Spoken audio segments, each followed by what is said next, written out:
on this episode of Rebel Spirit Radio. These are common experiences. Jung knew it. I know it. And many, many people are now studying synchronicity, writing their own stories about them. I just keep hearing more and more from them that show us that our minds and our environments mirror each other. And if that happens, Nick, regularly, that suggests that our minds are embedded in our environments. And that's not the way we are taught to think about our reality. Right. Ancient cultures, indigenous cultures tend to think that way, that we I am me because I am we, because we are part of this thing together. Mm-hmm. I am you and you are me. And the Beatles did something like that too with one of their songs. It's true.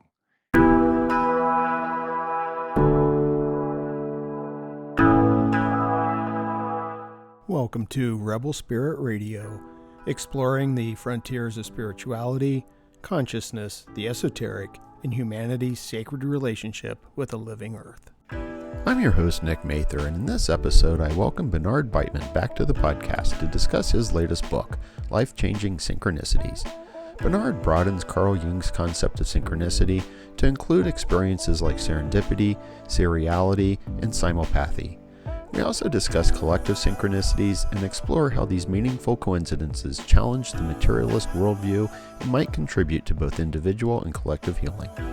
Also, please be sure to like and subscribe to this podcast on whatever platform you use to listen to or view podcasts. Your support is truly appreciated. Bernard Beitman, MD, is the first psychiatrist since Carl Jung to systematize the study of coincidences. A graduate of Yale Medical School, he did his psychiatric residency at Stanford University. The former chair of psychiatry of the University of Missouri-Columbia Medical School for 17 years, he writes a blog for Psychology Today on coincidence and is the co-author of the award-winning book Learning Psychotherapy. He is also the author of Meaningful Coincidences. Bernard is also founder of the Coincidence Project. He joins me today to discuss his latest book, Life-Changing Synchronicities. Bernard, welcome back to Rebel Spirit Radio. I'm rebelliously glad to be back here, Nick. Well, I'm glad to speak with you again. I have a biting interest in synchronicities, and I enjoyed your interest. Yeah. I heard that. Yeah. I don't think I experience as many of them as you have, as you describe in your most recent book, which is different. I've read the Meaningful Coincidences, and that's what we spoke about the last time you were here.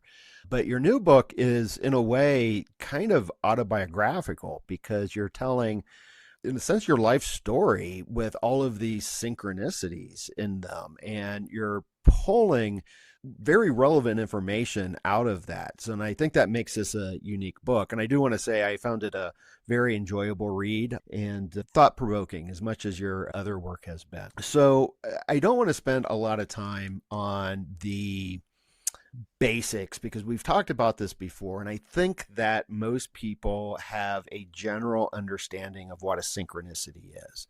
But just as like real quick review, synchronicity is often referred to as a meaningful coincidence, but you also write that meaningful coincidence is a kind of an umbrella term that covers different types of meaningful coincidences. And I was just wondering if you could maybe just say a few very brief things about how you understand synchronicity and these meaningful coincidences before we get into the meat of what you're doing in the new book. Well, thank you, Nick. It's a good idea. Jung used the word synchronicity primarily as an explanation for meaningful coincidences. He meant it as an acausal connecting principle, which means that two events that were not obviously causally explainable came together, and two incidents came out of nowhere and crossed each other, and there was no explanation. It was surprising, and it was meaningful to the person experiencing it. And that's what Jung meant by meaningful coincidence, which then it got merged with synchronicity. It's a great word. Synchronicity is a great word. So it became a synonym for meaningful coincidence. But there's a woo-woo kind of feeling around synchronicity because it's not very well defined, or there are multiple definitions, or people use the term in multiple ways. So I want to include serendipity with meaningful coincidences because Jung would use serendipity as part of synchronicity in some of his writings. And in fact, the idea of serendipity came up in history well before Jung wrote about synchronicity. So serendipity tends to be a little more towards the scientific. It's a way people have categorized their Nobel Prize winning capacity.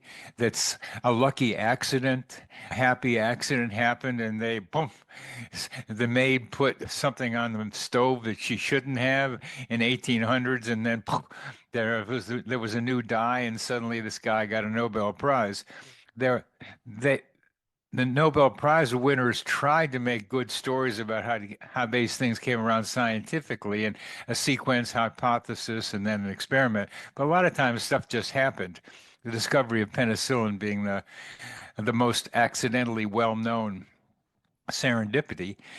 So serendipity people, there's a serendipity society that tends to not think much about synchronicity, and synchronicity people tend not to think much about serendipity.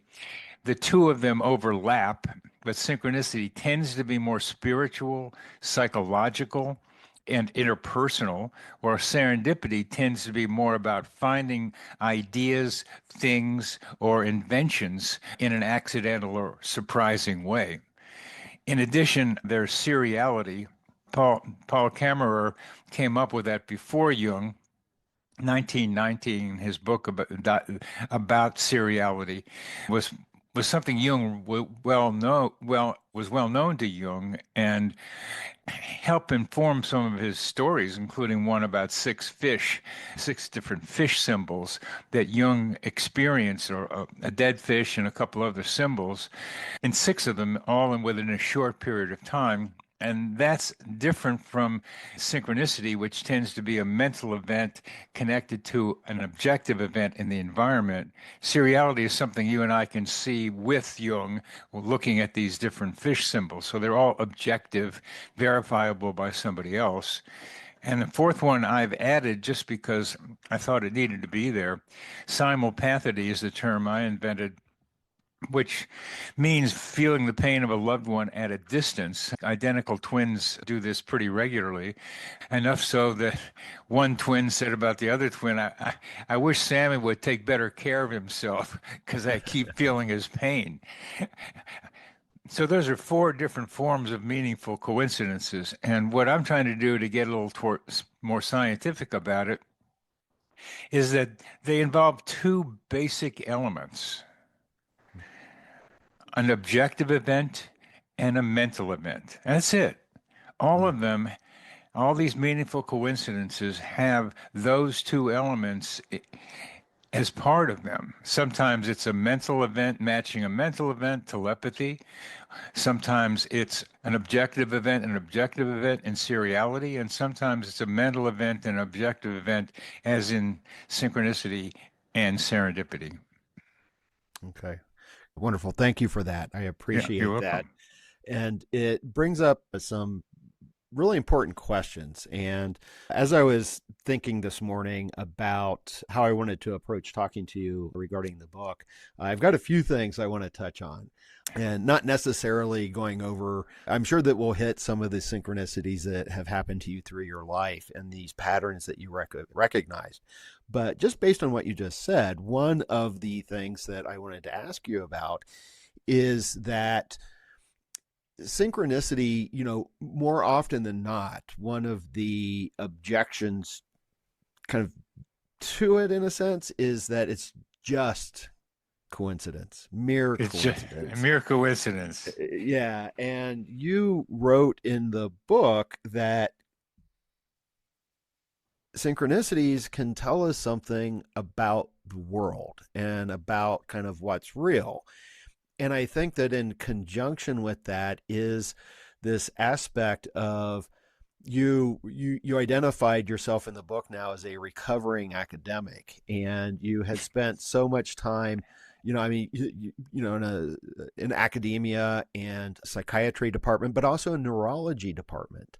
And there seems to be, and you talk about this in the book as well, that there's this materialist assumption that drives so much of our modern scientific explorations, but yet there are these things that are challenging that.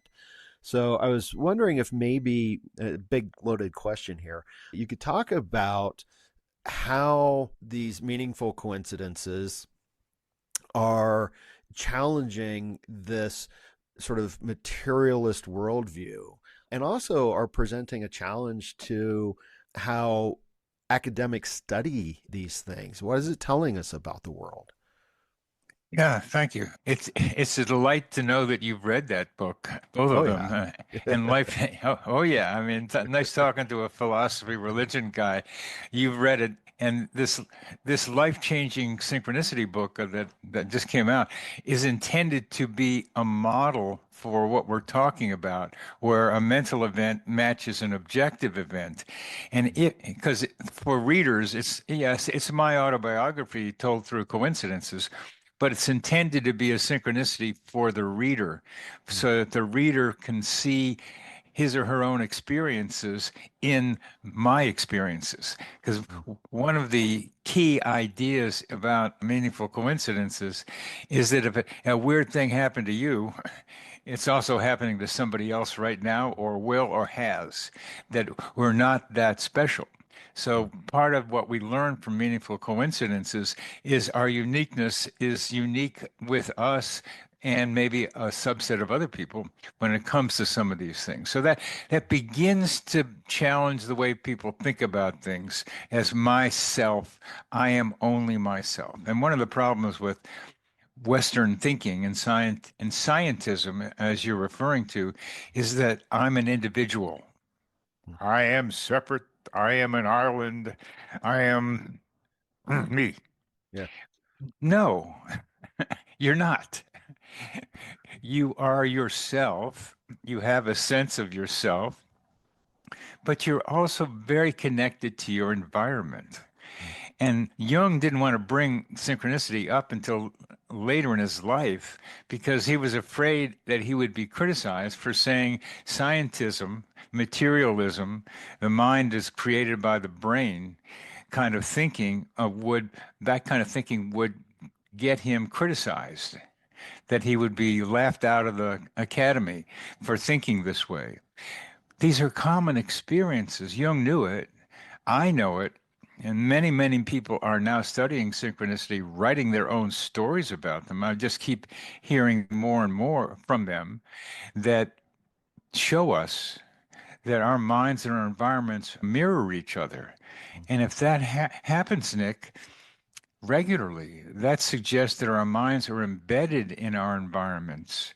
And that's not the way we are taught to think about our reality. Right. Ancient ancient cultures, indigenous cultures tend to think that way, that we I am me because I am we, because we are part of this thing together. Mm-hmm. I am you and you are me. And the Beatles did something like that too with one of their songs. It's true. We are both individuals and part of our context, and it's not just each other human beings. The terrible thing for scientists is that we're all part of our natural world too. Yeah. Yeah. Yeah, and it's not just scientists, I don't think. Coming from a background in philosophy and religious studies, I would also say that this is something that is not really examined from a perspective of humanities or social studies. These meaningful coincidences, for example, in religion, I'm sure that they are there. The people are having these experiences, but yet they're very rarely examined. So it seems to be across the board in terms of academia that these things are somewhat ignored. Oh yes, thank you for that, because there are many professors of religion who don't believe there's something greater than themselves. It's Yeah. pretty remarkable, Yeah. despite the fact that many religions seem to have been started by mystical experiences by the person who started that religion. And it's a remarkable thing because scientism scientism is part of our cultural way of thinking, which means we have to think this way in order to be accepted. Mm, It's a remarkable thing how we want acceptance mm, by our social group. We need it. That's a human thing. yeah. So that includes sharing the same belief. And no matter where you are in the ivory tower, that includes believing in scientism. That is our current religion in the Western world. Okay. That I was just going to ask, can you give a brief definition of scientism for anyone who may not know what that is? it's the belief that you can know reality only by empirical studies, that you have to have data to for anything to be true, to Mm, believe it. You can't trust intuition and you can't trust experiences of the divine or something greater than yourself as part of a way of knowing reality. It's only the scientific method that is useful and valid and reliable. okay, thank you for that. Yeah, it completely seems to disregard subjective experiences. Right. And but it seems to me that one of the things that you're trying to argue here is that yes, synchronicities are subjective experiences, but there is an objective event, that it's not entirely a subjective thing. You betcha. You betcha. That's it's the subjective is real too, ladies and gentlemen. Right. Yeah. Subjective is real. But I'm a doctor and I went to medical school. I got papers, a lot of papers written as an academic. And the way I got started writing papers is by single case reports. So you get a single case and a weird thing happens, and then you find other cases that are like that one. Then you do a controlled study of those those kinds of people. Then you do a placebo control study to see if there's the truth to the original observation. That's the way science has proceeded, and I'm not saying science is wrong here. The scientific method is a good way of proceeding, Right. and I'm trying to bring a scientific method to synchronicity. So if you get a lot of people telling you, and when asked the question, say, what is the most common coincidence that people seem to experience? And every time I ask that so far, the answer is thinking of someone you haven't heard from for quite a while, and they call you. Yeah. And I had to ask myself as a clinician and a scientist of phenomena the experience, the human's experience, just really how common are these things? Because I knew they were, so I developed a valid and reliable scale according to the protocol of how you're supposed to do research in universities. And there's something valid about it, except when you get to some of the statistical questions, the statistician said, "Well, you can pick one of these four ways. If what are you talking about? This is crazy." So there's a lot of subjective or guessing even among statisticians, but you don't know that until you get deep Right. into it. It was surprising when I saw it. But this valid and reliable scale, the weird coincidence survey, which people can go to my website, coincider.com, or just put my name in and you'll get to the website and you'll find the weird coincidence survey and you can see how sensitive you are to coincidences. And one of the Mm, questions that in the survey is this thing about telephones or contact. right. And that's one of the most frequently that happens most frequent. One of the most frequent synchronicities or coincidences people report. So when you see that happen, you got to say, if a lot of people have this happening, doctor, do we have an explanation for that? Because there's a lot of them, And so there's a collection, just like the single case reports I was talking about before, there's a collection of them. So maybe we ought to investigate how that happens. And Rupert Sheldrake did. And he could see that people could make pretty good guesses about who was calling them. And the guesses were better if one of the people calling them was a relative. Right. Right. Yeah, I remember that research that he did. So before kind of getting into some of the patterns that you've recognized, one of the things that you just said, and you have a term for it, but what you said is that the mind is embedded in the environment. Yeah. And this is a very different view than our current understanding that mind is something that is simply a byproduct of brain. And the term you use, and please correct me if I'm wrong, but is the psychosphere. And that there seems to be, if I understand how you're using this, is that there's a greater realm of mind. We have our individual, but there is something that extends beyond the individual. And so I wanted to ask, do I have that right? And is the psychosphere sort of where synchronicities or meaningful coincidences, is this where they're generated? Yeah. Yeah. Yes, about both of the things you've said. The psychosphere, I think of as our mental atmosphere. Another way to think about this is to consider the collective human mind.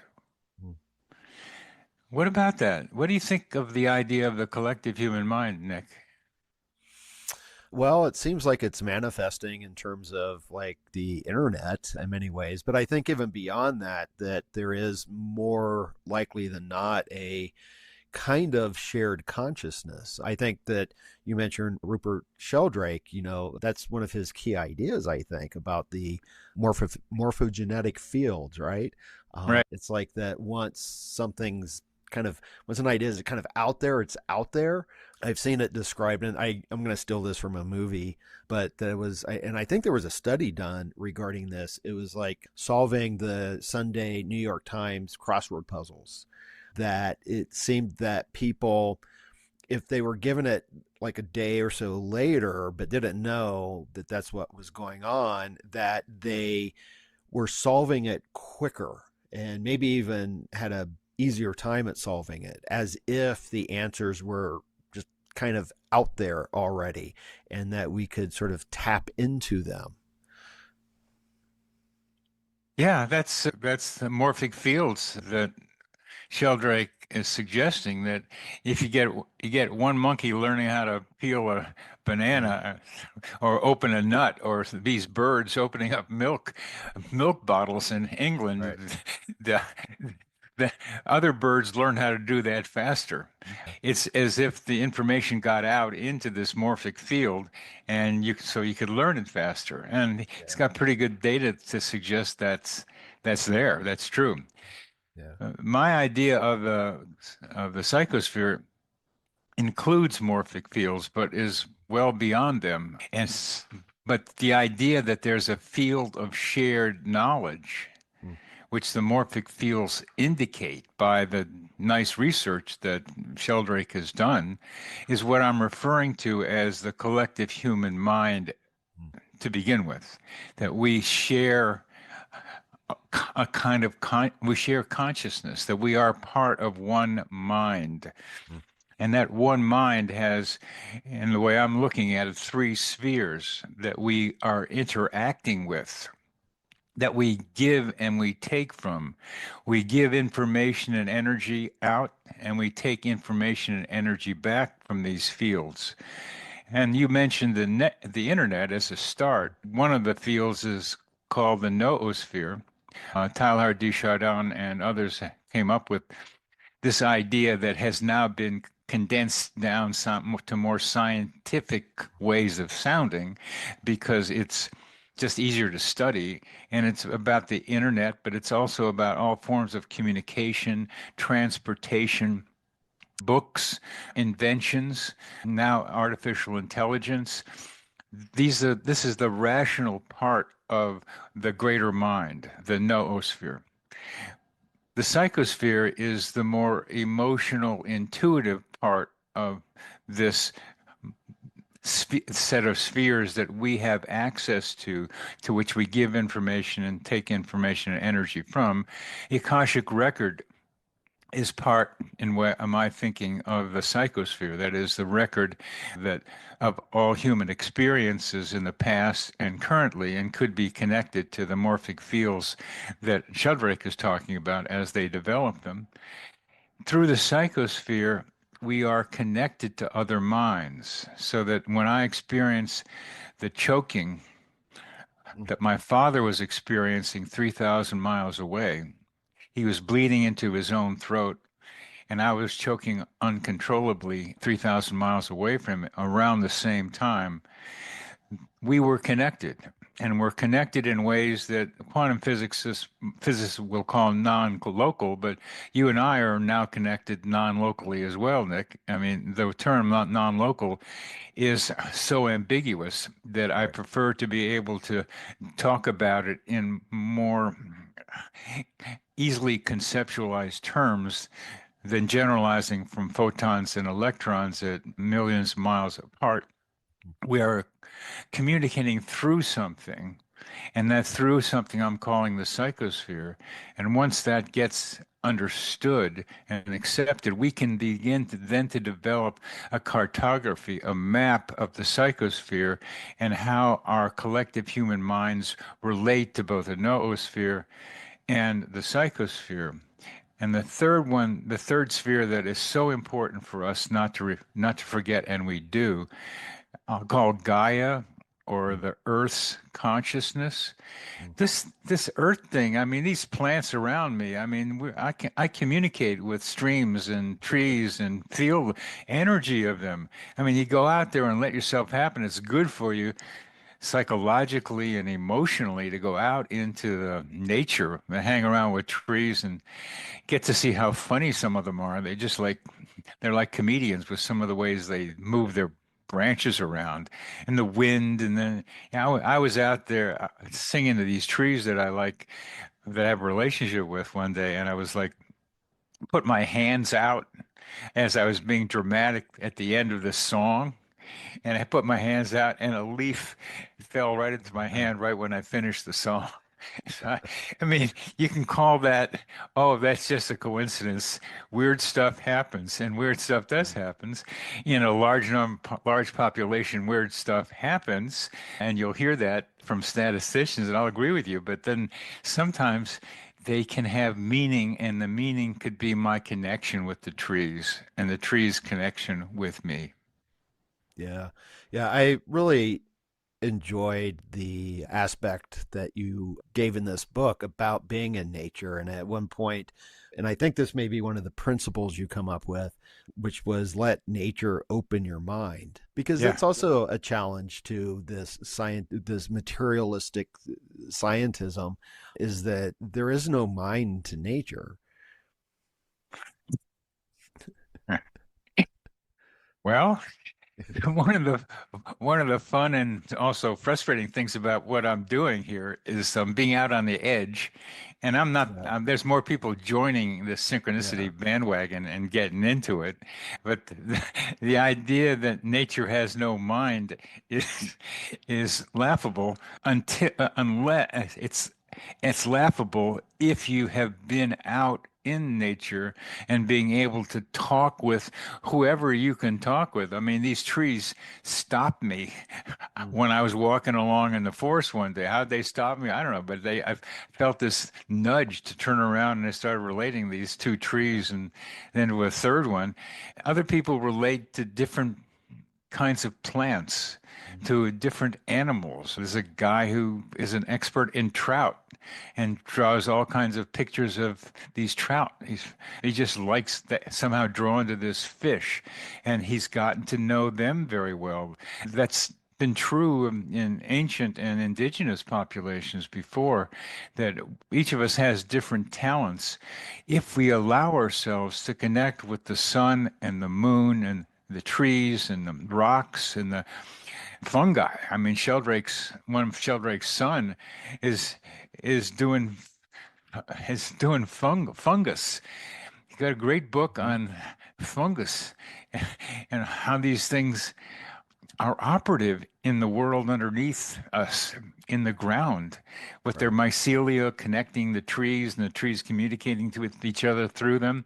There's so much activity going on under the ground that we don't pay attention to. And Sheldrake's son has brought the world's attention to them, and they're very funny, and nobody knows how they work. The funny thing to me about Sheldrake's son is in this book, he doesn't do anything in towards morphic resonance or morphic fields to suggest how these fungi communicate with each other. That Right. they're in a field and they communicate across the field, not just through neuronal activity. But he didn't get that. He doesn't put that in there. He's got to have it in his mind someplace. Yeah, yeah. Well, something that you just said prompted a question that I thought of, and this may go a little bit beyond what's in the book, but I don't think it's too far that you won't be able to give me a thought or an idea about this. But one of the things that you noted in the book is that, and this is obvious to everyone, or if anyone who looks, is that there's pattern repetition in nature. And you also identify pattern repetition and synchronicities. And I kind of want to jump back to that. And so maybe I'm going a little bit too far ahead. But the thought that I had when I was reading this was that on the other thing I want to bring in is that we it's always said, the more you see synchronicities, the more you will see them. And Right. at one point, you had even mentioned, and I don't know how much, is that we help to create meaningful coincidences. And so the question that I had was this was that we seem to be disconnected from the patterns and the rhythms in nature. And so, like the changing of the seasons, and the many of the indigenous cultures, or even, they weren't, or even in sort of modern forms of, like Wicca and some witchcraft, there's a celebration of following the moon and the cycles within nature. And so the question I had, I know a long-winded question, was, do you think that putting ourselves back in connection to the rhythms and patterns in nature would also help us see more synchronicities, more meaningful coincidences? I think so. And a lot of people will agree with you about that, getting into the flow of things. I go to dance pretty regularly, and a lot of times when there's a shift in from like spring to summer and the solstices and the winter solstice, that there's a celebration of them. So there's a lot of people who go with that flow. And when you're in a flow, you tend to have more synchronicities. I personally have not felt something to go with that particular way of thinking about it, or that way of thinking about things. A lot of cultures, as you suggest, often do. However, you get into the flow, and what do we mean by flow? And flow, it's a lot of different meanings. The river flows, time flows, patterns flow. And I don't want to miss what you said about patterns being repeated, because it's fundamental to the way human beings operate in reality, is recognizing the need to recognize patterns. And you're describing a pattern. And the pattern that I'll go for is one that's related, evolutionary flow. And we try to understand, for example, what we mean by the word the universe did it. People say a lot of times, oh, the universe made this happen, usually involving synchronicities when they try to come up with an explanation. And I've been puzzled by what people mean by that when the universe did it. And it took me a while to come up with the idea of using the feeling of the energy going through the stem of a flower that powers the growth of the flower. Is just imagine for a moment what that energy might be. That that energy that helps the flower grow, that makes the flower grow, is flowing through us as well as we each transform in our own lives. Yes, we get older, but we also can change. That flow is also in around us in Earth as the Earth goes around the sun and the other planets of our solar system go around the sun, that our whole solar system is moving around at a rapid pace through our section of the universe. Everything is moving. Everything is moving. Even a rock is changing slowly over time. It's all process. It's not just stuck. It's you've got to keep moving. So the flow that we can get in touch with by being in nature, by connecting with the solstices, by connecting with what's going on around us, will increase the likelihood of meaningful coincidences. However, pattern recognition is fundamental. So if we talk about an explanation for meaningful coincidences, it starts with your own ability to put two patterns together and say, here's a pattern over here, and this resembles this other pattern, and they just happened a little while ago, these two things. So first you have to recognize a pattern, say, oh, that's something to see. Like, for example, I was asked to be on a Coast to Coast radio show because I was substituting for somebody who couldn't be on. And then I have a patient come in right after I did the substitution who was playing the bass in a little band because the guy who was playing the bass had to go to see somebody a relative in the hospital. As the person I was substituting had to take her child to the hospital. Right. So here was my patient within 24 hours repeating the same pattern I did, where we each got to play in a band of some kind by the same pattern. We were mirroring each other, but I had to notice it. Mm-hmm.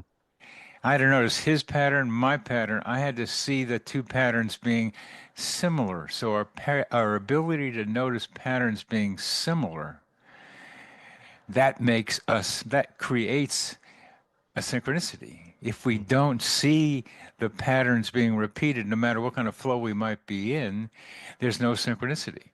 So my question for you, Nick, since you've read the book so nicely and so deeply, is what stories in my life-changing synchronicities, what stories were evoked in your own experience?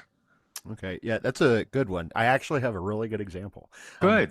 There's actually two things. I know that I'm trying to be mindful of time here, but one was towards the end of the book, you were writing about this woman who was from the dance group that you participate with, who had sent out the message that she needed a place to stay.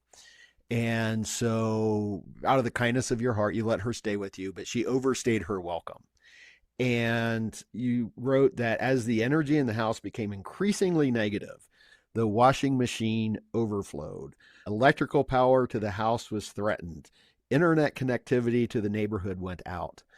And what that brought up to me was this experience I had is that this was when I was living in California. I needed a roommate. And so I found a roommate through a former student of mine. And at first everything was great, but then things just started falling apart. And I kind of felt bullied in my own house. But one of the first things that happened was I have this water crock. I would get bottled water, like these 5 gallons of bottled water. And I would hike every Friday, and I had just put on one of the 5-gallon bottle crocks of water and filled up my water bottles and left. And when I came home, one of the first things I do is I want more water, and I noticed the bottle was all empty, and the spigot on the crock was broken. And she had written a note for me that she had accidentally broken the spigot. I'm like, okay, well, that's no big deal. It was the 4th of July weekend. And so what I did is I just got on Amazon. I ordered another one. It was going to come, like on the 6th or 7th. And I figured, that's that.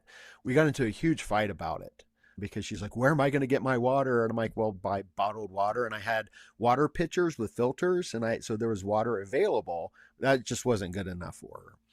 Things just started getting worse and worse. And then the kitchen sink exploded. And it was just water. I've got videos of it, that it was just water, water, water everywhere. And then when we finally had the end all be all argument where I told her, I'm like, you need to find an elsewhere to be. About 5 hours later, I was out walking with my partner because I needed to let them know that I had asked this woman to leave. And I got a voice message from her that the water in her bathroom, she had her own bathroom, had just exploded all over everywhere. And so I noticed that water was this ongoing theme in this situation. Oh, you noticed that. Oh yeah. Oh yeah. Oh yeah. That was hard to miss. That was hard to miss. It was hard to miss. Yeah. Well, and it was funny because she eventually denied even having broken the water spigot. I'm like, but you put a note on the refrigerator that you did. Well, thank you for that, because that's so similar to my experience. It's the emotional overflow of my washing machine and your sink are a parallel right here. And that's really what I've wonderfully wanted to, and my intent from the book is what you just were able to do. It was a mirror for you, so you could laugh at me and laugh at yourself at the same time. That's really a, I mean, see, I put this stuff out there, but I don't really know what it's going to do. And you just told me what it's going to do. Yeah. So when you saw a story similar to your experience, very similar, really, how did that impact you? I've always kind of followed synchronicities, and I always try to pay close attention to them. And as it was happening, it didn't shock me because I had, and I can't really think off the top of my head of examples, but I have had similar situations where, especially like with water, that at really highly emotionally charged times, something happens with water. So it just, for me, was more of a validation that, oh, this happens to other people too. And along those lines, one of the other things I wanted to talk to you about was you gave me a term for it. And this was also with a former patient of yours. And you said that you had a patient who thinks in symbolic realism. And so I never had that kind of term. And so I actually have, I think there's personal examples of this. The personal example was about, 25 years ago, maybe even closer to 30 years ago. I had this idea of what would happen if I began looking at the world as if it were all a dream. And just as I would interpret a dream, maybe I should interpret all the things around me in my waking life as if it were a dream. I could not maintain that for very long because it was a little bit overwhelming. It was like a overwhelm of meaning, if you will. However, I still kind of think that way. And I think that way, not just individually, but culturally. And I've got an example for you that I think is very, very relevant. And that is the recent discovery by Harvard of that their copy of the Magna Carta is authentic. They thought it was just like a cheap replica, but they discovered that it was authentic. And the first thing I thought of was, isn't that interesting that Harvard would discover that? And the Magna Carta is important because it's really kind of the foundation for our idea of habeas corpus.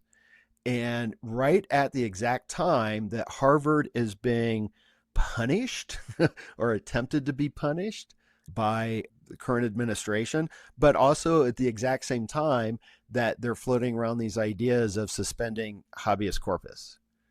And I saw that as a kind of collective synchronicity. And when you, yeah, I really appreciate that, because in the book I'm writing now is about collective synchronicities. Okay.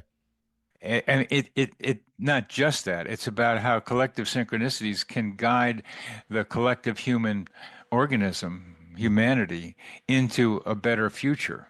Right. Just like synchronicities can help individuals, the collective human organism, humanity, can also be guided by collective synchronicities like that. And so I've been trying to find some of those, and that is so cool. Yeah. That you bring that up. You see the coincidence there. Yeah. Also the irony of it. What do you think, that if you're going to interpret that for humanity, that coincidence, what would you say it means? I would say that it means that habeas corpus is important, that the laws are, our concept of law is necessary, and that it's necessary in order to avoid kings and authoritarians and fascism. And we're at a point, not just in the United States where things are questionable, but other places as well. The other examples, I have a couple more along those lines, but one is because you had written in regards to that other things, symbols can be handled like dreams, novels, plays, and movies. The other thing that came to my mind was the television version of The Handmaid's Tale. The book, The Handmaid's Tale, has been a touchstone for me for a very, very long time. I originally read it when it initially came out in paperback. But when the series was released, it was during the first Trump administration. And there seemed to be these odd echoes or synchronicities as to what was going on in the show, as to what was happening in the nation. And I think the really good example was, I think it was the second season, where they had children being ripped away from parents. And we saw that at some of the borders where, families were being separated. And I find it interesting now that this is the final season of that show. It took them a while to get this last season out, but what's going on now is the resistance. It is the fight back. And it's also, what's embedded in that novel is a Christian nationalist takeover of the United States. And so it seems to me, and there's only 2 episodes left, so I have no idea how it's going to end, but that there's something that's there within because all this was filmed before these happened. It's not that it's intentionally reflecting political events, but that the political events seem to be mirroring what's going on in this story. The Titanic is one example that's similar, not as really profound, but still was a book called The Titan that came out 15 years before the sinking of the Titanic. And it described very much what happened. The ship and the number of lifeboats were pretty close, hit by an iceberg or hitting an iceberg. Yeah. The same story. So that sometimes the novelists are seeing the future. And it's a precognitive novel. Both of these are. This is more profound. What other ones do you have besides these two, the Magna Carta? Well, the other one that came to mind was, and I would have to think a little bit more about the details. I can just tell you that this is what I thought at the time, was that when Notre Dame burned, I was convinced that there was a greater message there. And especially in regards to Our Lady, guy. I was connecting it to, I think it was like a particularly nasty hot summer in Europe due to climate change, and it seemed to me to be, if I remember my thinking correctly, what I thought at the time was, this is telling us that we need to pay attention to our mother, who is also burning right now.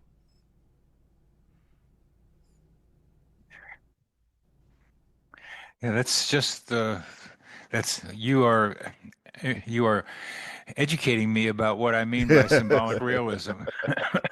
Yeah. Well, it's just how I think. I don't know, but those are Well, the it is. the three. It's how you think. It's how you think, and it's pattern matching. It's being able to put two disparate patterns together. Don't worry too closely about the time. Okay. We can wrap it up in a nice way, but I Yeah. have some extended. Okay. But this idea of being able to see the messages in reality is what can make you crazy, as you were Yeah. talking about. That's what happens when the filter goes down in some people who are psychotic. They start seeing too many coincidences and they want to interpret them and they can't, so they become perplexed. And that perplexity just makes their mind spin. And then you need an antipsychotic sometimes to slow their minds down. So you have to be careful, as you were indicating, it can be too much. So what you need is what I call a coincidence detection button in your Oh, head. Like you got to be sensitive. You got to train your mind to be sensitive to the ones that are most significant, those overlaps of coincidences, because you can make them up for a lot of different things going on around you. You can see too many of them. So how do you get ones that are salient, that are relevant to you or to what you're looking for? You have to have experience examining them and be able to have an intuitive button that goes off and says, "Ah, pay attention to this one, Nick." And then you cannot have to bother with a lot of other ones. yeah. Yeah. Well, one of the things I think that sort of informs how I look at these things is the old Hermetic axiom of as above, so below. But I also always include as within, so without. And that seems to connect with kind of what you were talking about in terms of the excuse me, the psychosphere, in a sense, is because that's how I look at things like climate change, is that and all the other environmental crises, is that that's a reflection on our inner state, and it's telling us we need to work on ourselves. Hey, man, you got to see what I'm writing about Yeah, I'd love to. right now, because it's you are informing me about what I'm writing about. Yeah. Yeah. Well, So I'm thank you. glad to be I'm glad to be of help. You are. You are. Yeah. Yeah. So as we do, we do need to wrap up a little bit, but Right. Right. as we get toward the end of this, let me try out this on you. You have a self-observer. Mm. I can tell you can observe the goings on in your own mind. Mm-hmm. And probably you do it a little too much sometimes. Yeah. Well, and it gets paralytic, as I could tell from your story of the water story in your house. You think and think and think, but you don't act, and finally you got a way to act. So I can tell that you are aware of your own thinking. Mm-hmm. The self-observer has three functions: observing, analyzing, which you can do too much. That's academic problem as well, because it's Yeah. it's just what or other people's problems too. But then there is the initiator or director Mm. based on what the analysis is. So the self-observer has those three functions: observe, objectively analyze, and direct action. Well, they have to be in feedback loops with each other, educating Mm. each part of that triad. So I'm suggesting, this is what I want to ask you about, that we have the potential for a collective self-observer, Mm.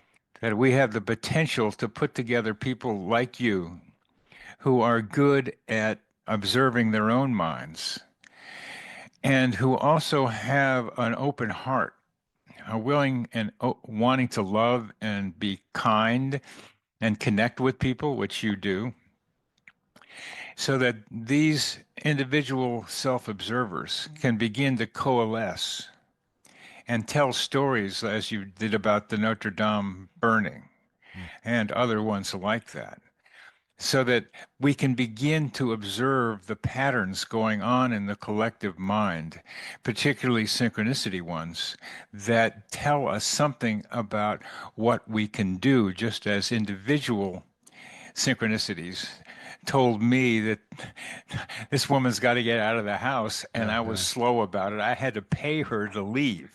Just it was something like what you were doing. yeah. I learned from that one. Right. And we learn from these things. What can we learn from these collective synchronicities and other patterns, other collective experiences, other maladaptive patterns, of it, which I'm writing about now? And so, what do you think about this idea of a collective self observer that can also analyze and direct action? I think it's an interesting idea. I kind of want to ruminate on it. I that's what I tend to do is I ruminate on Of things. So course. it's always kind of difficult for me to give immediate responses sometimes with these kinds of questions. Oh, go But ahead, Nick. Give an but immediate response. Go well, ahead. it does seem that we do need to have like a little bit of guidance somehow in terms of recognizing these these collective synchronicities and what they mean, and what should we do about them, what should our action be, because from my perspective the messages seem pretty clear, but yet we're not really paying attention to them, we're not engaging in the necessary action. So yeah, I don't know what form the collective observer or would take. My guess is that it has to be something that it would emerge out of the collective, out of the many one. Yeah, I don't know either. My thing is to be able to say, "Hey, baby, we need to develop this thing just like we Yeah, have it for our own self." yeah, And what it looks like, it's going to be an aggregation of people with ability to yeah, observe their own minds, and then each with some different capacities yeah, that we pool. But then how it happens, it's almost like we don't know, because we never knew that AI was going to do what it's doing now. We don't know what this will do, and this is a balancing of the digital with the analog. This right, is using our analog thinking to then incorporate the digital instead of being overwhelmed by it, yeah, while we also scan our own collective mind for events like the ones you're describing. But I mhm, don't know. I can't tell you. yeah, I'm finding out now. I'm writing yeah, out now. I'm just writing about the collective right, self-observer right now. So yeah, it's a nice coincidence to be hearing you talk about it. And yeah, I don't know. I mean, all I know is that it's a good idea, and I'm getting fed ideas, I'll say. I don't know, yeah, I don't know where they're yeah, coming from, but they're like, and I write mm, this stuff down. As I told you at the beginning, I felt good this morning because I came up with this really good idea about the collective mind. yeah, And so, yeah, oh, you've answered my question. okay, You would be a good collaborator potentially if you wanted, and whatever yeah, happened. I don't know, but the way you think mm, makes you a potential participant in this collective self-observer. So I yeah. appreciate all of this today talking with you, Nick. Yeah, yeah. Well, I appreciate it too. And I guess, what I would say is that, I like Jung and I do accept the idea of a collective unconscious. So if there's a collective unconscious, there's no reason why there wouldn't be a collective conscious. Well, I don't like the collective unconscious so much anymore, because Yeah. the unconscious of what? Right, It's right. the unconscious of the collective mind. Mm, And then how do we think about this collective unconscious? mm. Well, that's another story. We can get Yeah, yeah, into yeah, that yeah, another time. yeah. But Another at time. Yeah, least yeah, we know that if there's got to be a collective yeah, consciousness too. yeah, yeah, yeah, yeah, And I'm yeah. playing around with whether to use those terms or not, but that's Right, another right. thing. So Yeah. All right. Well, I appreciate this today, Bernard. And there are areas that we didn't go to, but this is a really good way to say, get the book, pick up Life Changing Synchronicities, because there's a lot within it that we didn't get to in our conversation. But it's a great, fun read, and I think a very enlightening read, and can help people in terms of identifying more synchronicities and the patterns to them.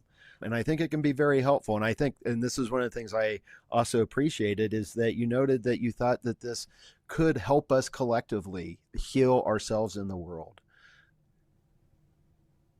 Yes. Yeah.